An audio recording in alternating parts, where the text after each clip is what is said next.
Sekarang ke Fatima Az-Zahra. Fatima Az-Zahra. Ada Kak. Alhamdulillah. Silakan deh nomor 11. Pengetahuan iklim sangat penting bagi manusia. Untuk itu perlu diperhatikan faktor pembentuk iklim yang meliputi Oke, ini yang dimaksud adalah unsur-unsur pembentuk cuaca iklim ya. Yang tadi kakak sebut di awal ada sekitar 6, 7. Satu masuk nggak? Tekanan udara? Masuk nggak sih Kak? Masuk. Masuk. Hujan? Masuk. Masuk. Angin? Masuk. Masuk. Nah, kalau permukaan tanah itu ngomongin udara bukan? Bukan Kak. Bukan ya, jadi nggak masuk. Iya. Selengkapnya ini unsur cuaca dan iklim itu ada awan, angin, tekanan udara, kelembaban, curah hujan, suhu, dan penyinaran matahari. Jadi kalau kita cerita tentang cuaca dan iklim deh, pasti yang dibahas itu ya 7 ini. Ngomongin cuaca iklim pasti ngomongin awan, angin, hujan, kelembaban, suhu, dan curah hujan dan penyinaran. So nomor 11 jawabannya A ya. Mantap. Thank you. Thank you Zahra. Yang belum siapa ini? Iya, Natasha hadir? Hadir Kak, aku ada. Silakan deh nomor 12. Pada tanggal 21 Maret dan 23 September Indonesia mengalami musim. Ini berhubungan sama yang tadi bukan Kak? Berhubungan sama yang mana? Yang angin. Iya dong, pasti.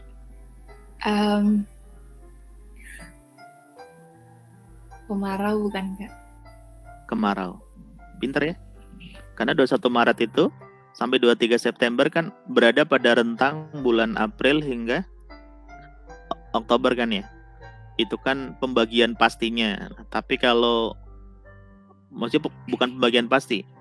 April sampai Oktober itu dilihat dari rata-rata bulannya. Tapi kalau kejadian pastinya namanya alam kan tidak selalu tanggal sekian teng atau bulan sekian teng gitu kan.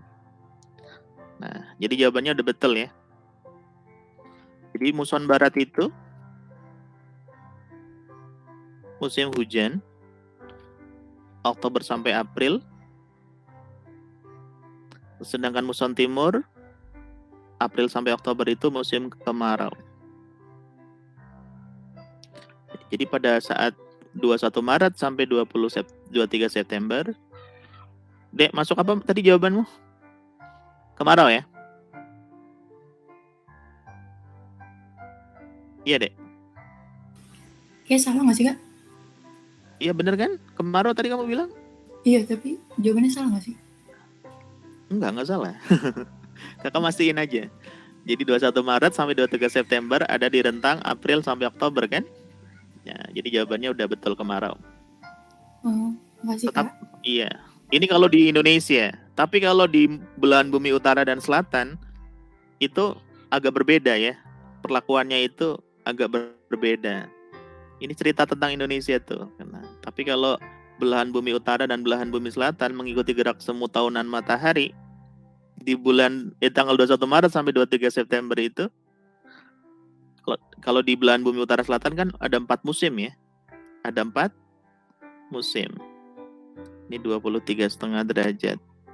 Nah, dari 0 ke atas itu belahan bumi utara, ke selatan itu belahan bumi selatan. Nah, matahari itu nanti ada di sini, di sini, di sini, di sini, dan di sini.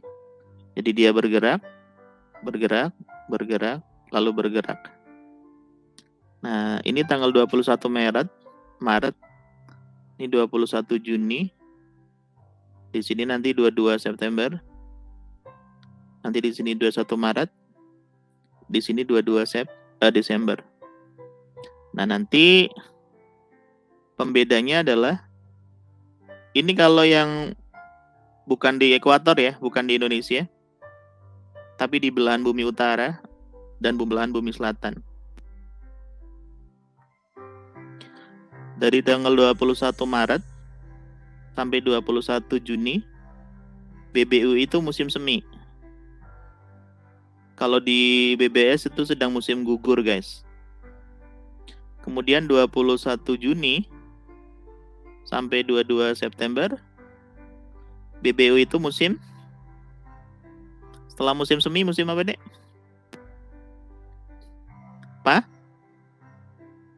Panas bukan?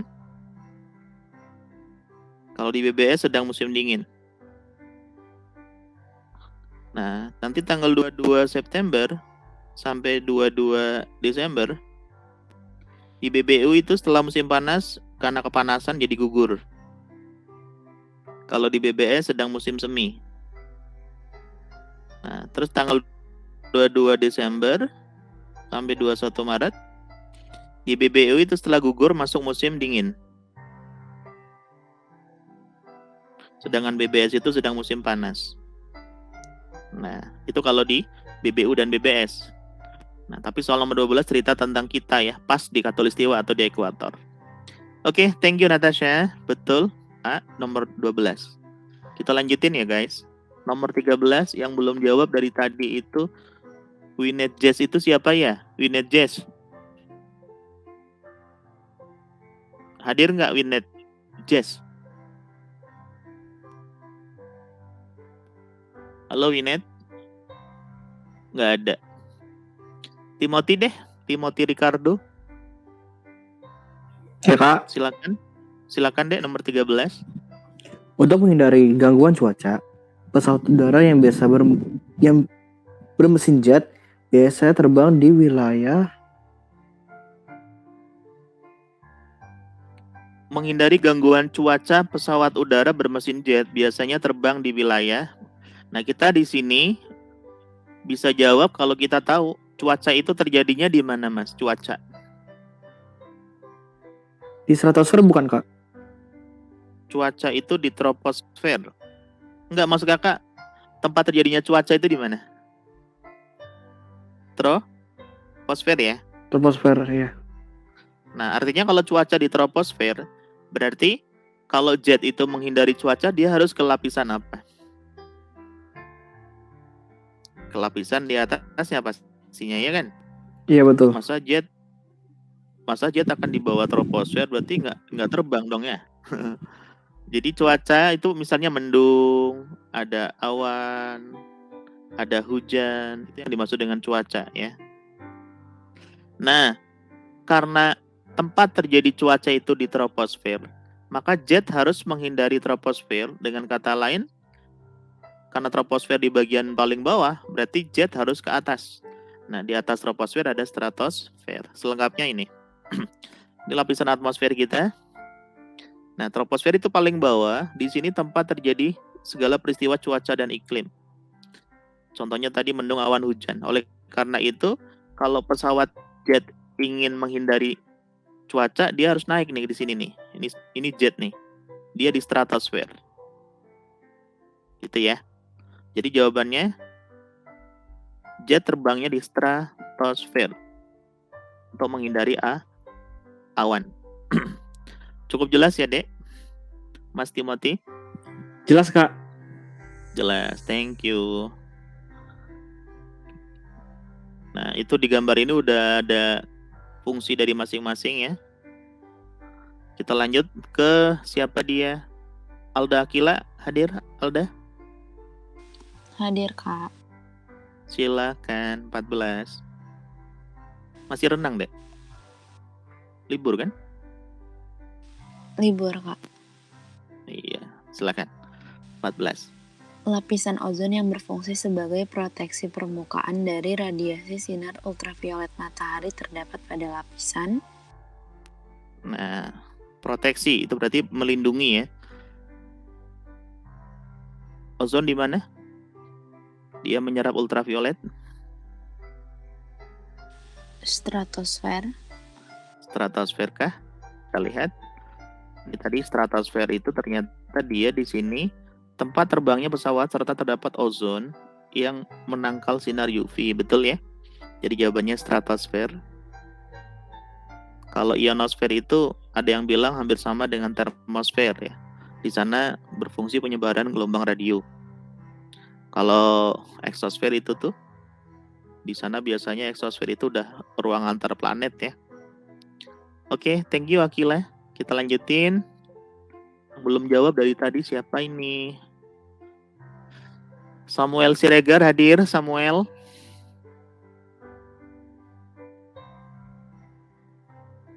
Samuel hadir? Enggak.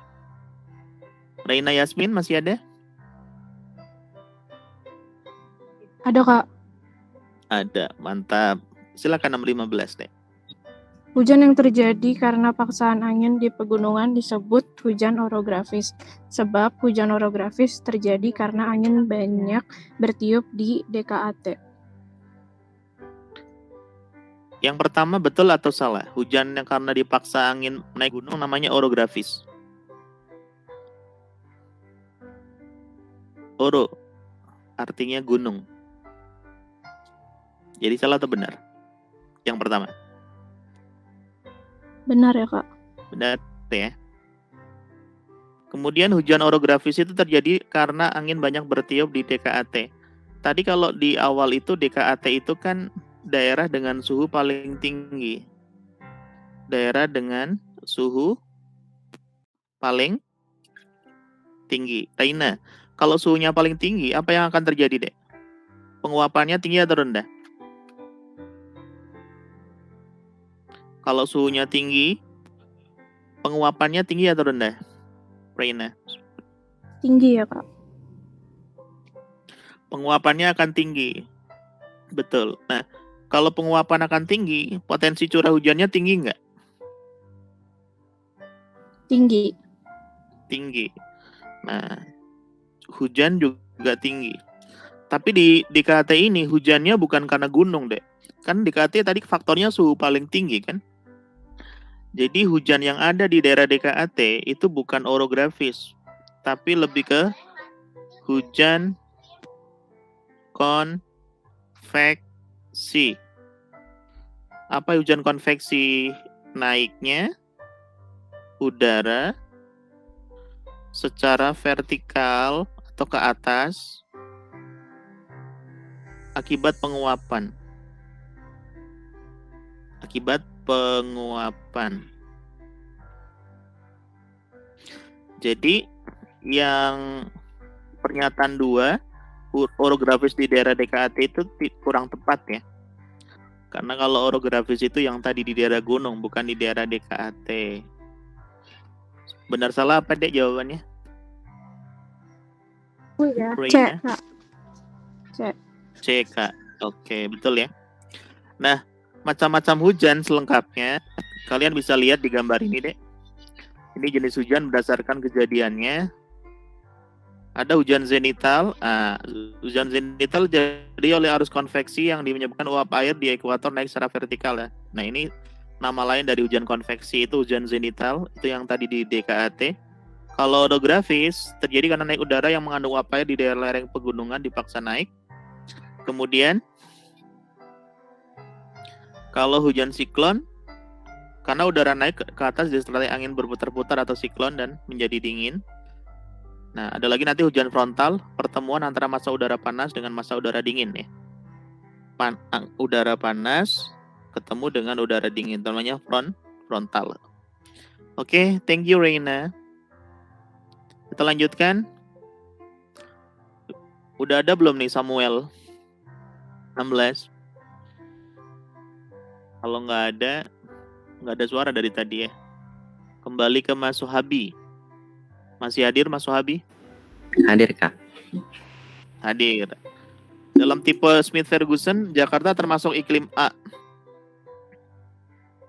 Diperhitungkan dari, nah, kira-kira betul atau salah Dek kalau Q-nya 12,5%?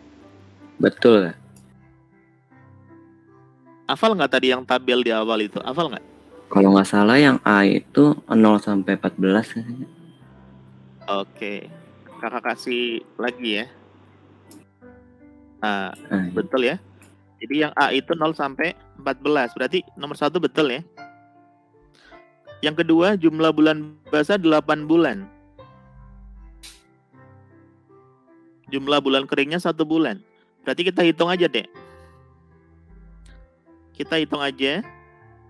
Q-nya, kalau di situ di nomor 2 itu bulan basah 8, bulan kering 1. Berarti 1/8. 1/8 dikali dengan atas ya. Jadi bulan kering, bulan basah, kali 100%. Berarti BK-nya 1, BB-nya 8 dikali 100. 100 bagi 8 benarkah 12,5%, Mas? Bener. Betul ya? Oke. Jadi 1 betul, 2 betul, 3 betul. Nah, 4 benar atau salah?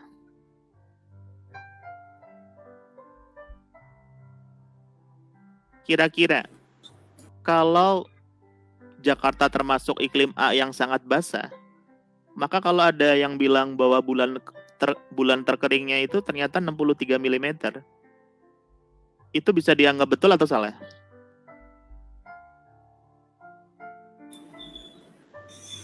Salah.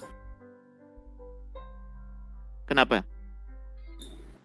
Nggak tahu, nggak paham. Coba lihat. Di sini kan kategori bulan keringnya kalau kurang dari 60 menurut Smith Ferguson. Hujan bulan keringnya kurang dari 60 mm. Nah, kalau 60 sampai 100 itu bulan lembab nyebutnya. Nah, tapi kalau misalnya Jakarta itu iklimnya A itu sangat basah. Sampai dikategorikan iklim sangat basah. Berarti banyak hujan kan, Mas? Oh iya ya.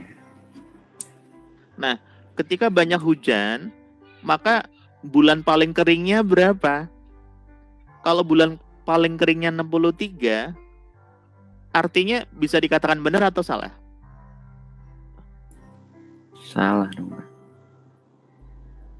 Bisa dikatakan benar. Loh kok gitu, Kak? Karena begini deh. Jakarta di iklim A berarti banyak hujan. Jadi bulan-bulannya itu lebih banyak hujan. Lah terus kapan sedikit hujan? Ya ada bulan-bulan dengan sedikit hujan. Tapi meskipun sedikit ternyata masih sekitar 63 mm. Artinya nggak kering-kering amat. Gitu kan maksudnya? Oh oke. Artinya nggak kering-kering Hangat. Ya? amat. Nggak kering-kering amat, bukan hangat. Nggak kering-kering amat.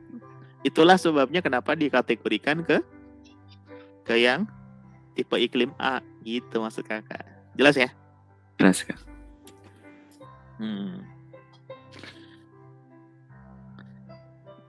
Tapi kalau kembali ke soal nomor 4 jadi benar atau salah?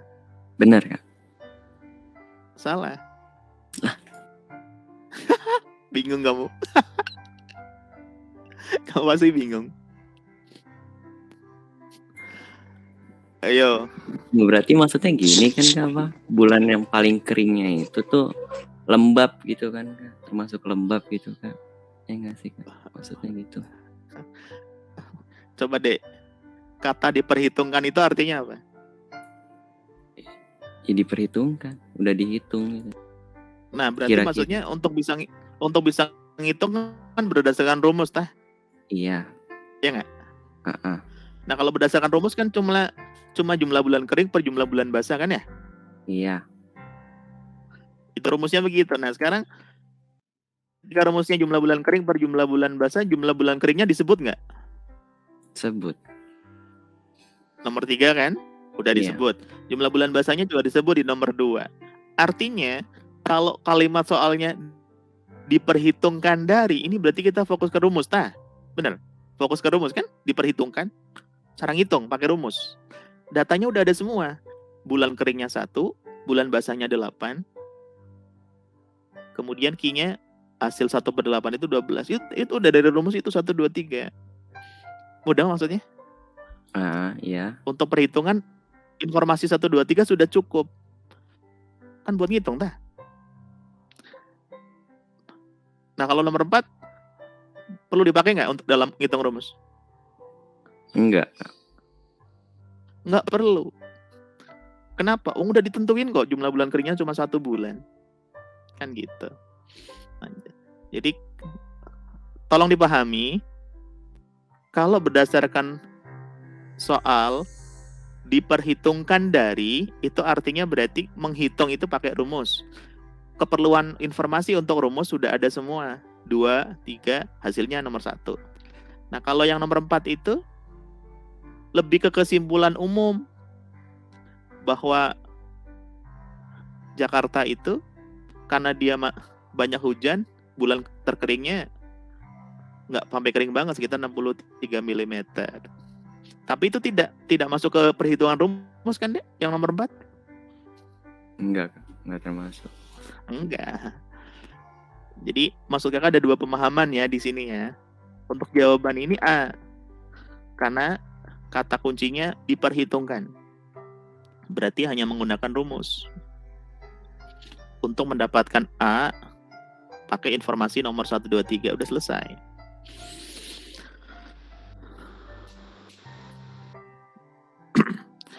Karena di dalam hal ini kita nggak perlu, ya kita nggak tahu tuh, ya kan?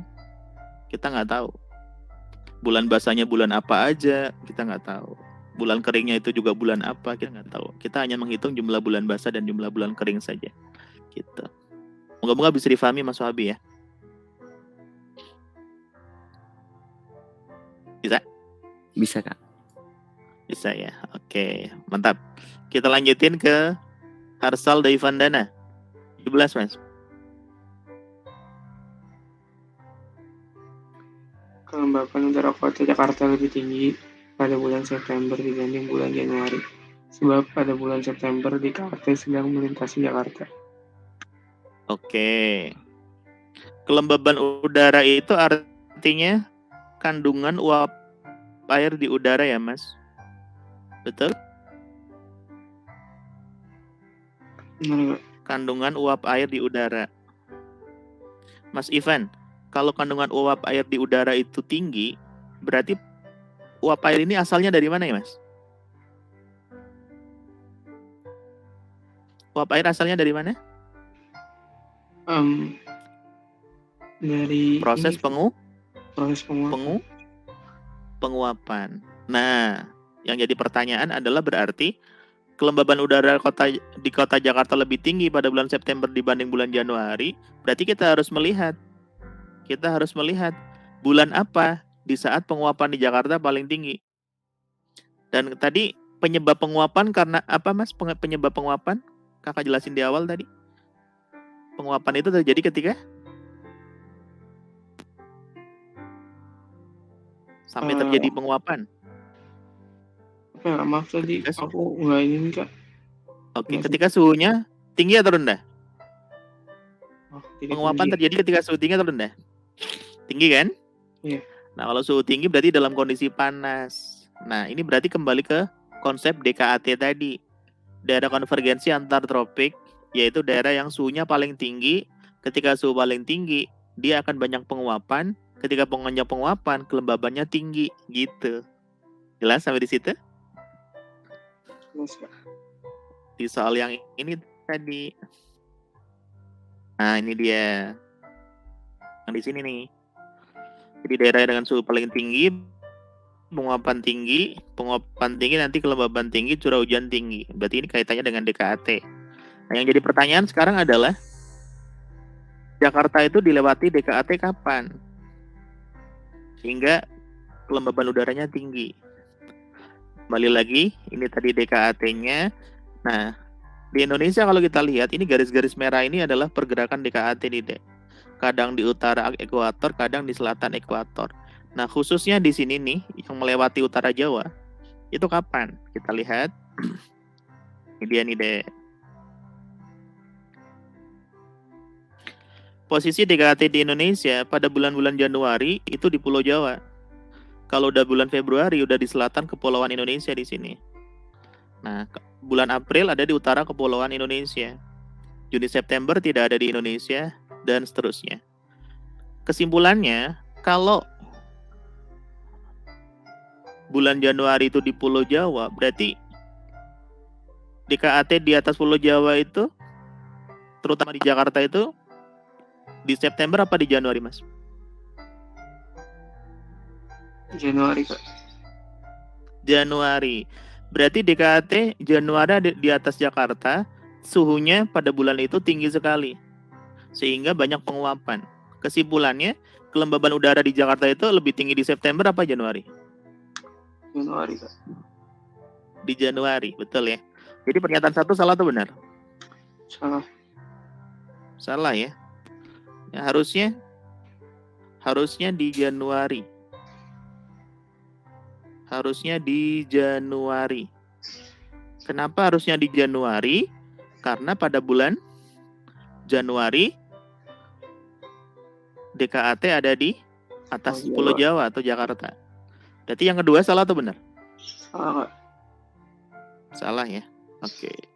Jadi di bulan Januari nih, Jakarta ada di Pulau Jawa. Ya, Jakarta ada di Jawa.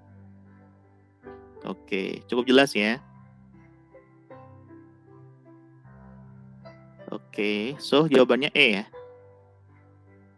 Thank you, Mas Ivan. Kita lanjutin ya. Oke, kita lanjutin ke Asintia Al-Fatihah. Acin, 18 dek. Klasifikasi iklim yang didasar pada rasio bulan kering terhadap bulan basah dikenalkan oleh Schmidt-Ferguson. Betul ya. Rasio bulan kering dan bulan basah. Kerbau ya. Yang tadi Q sama dengan jumlah bulan kering per basah. Jawabannya betul, Schmidt-Ferguson. Nah, tentang iklim ini kakak kasih macam-macam iklim yang lainnya.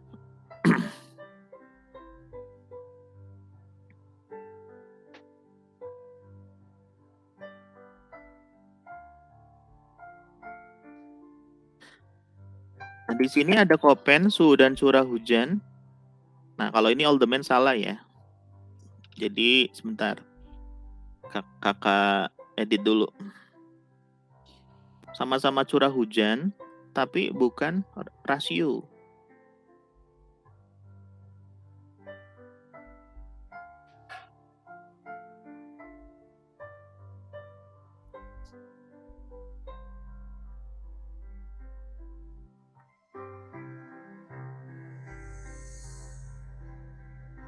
Jadi, kalau Köppen itu suhu dan curah hujan, all domain bulan kering dan bulan basah. Kalau Junghun ketinggian tempat, suhu dan variasi vegetasi. Nah, baru yang rasio itu yang Schmidt-Ferguson karena emang dibandingkan pakai rumus. Ada iklim Moore bulan kering dan bulan basah. Nanti ada iklim matahari berdasarkan letak lintang yang tropis subtropis. Ada juga iklim fisik. Ini berdasarkan kondisi fisik ya, laut, benua, dataran tinggi. Kalau laut berarti banyak hujan, kalau benua cenderung sedikit hujan. Jadi betul jawabannya C. Thank you Acin. Lanjutnya Gendis Halisa.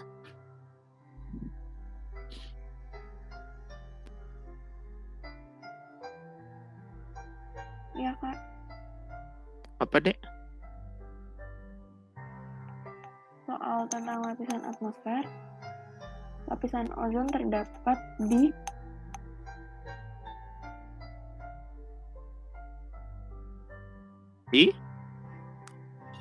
yang tadi dijawab Alda Akila nih. Di mana dek? Ozon?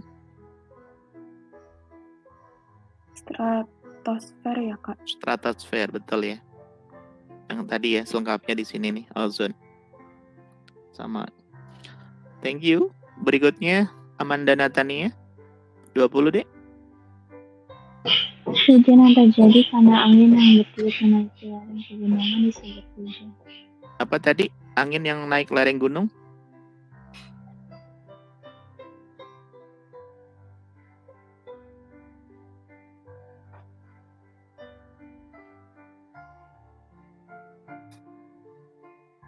Angin yang naik gunung apa namanya tadi? Jawab. Hujan? Yang hujan orografis. Pinter. Hujan orografis ya. Lengkapnya ini tadi.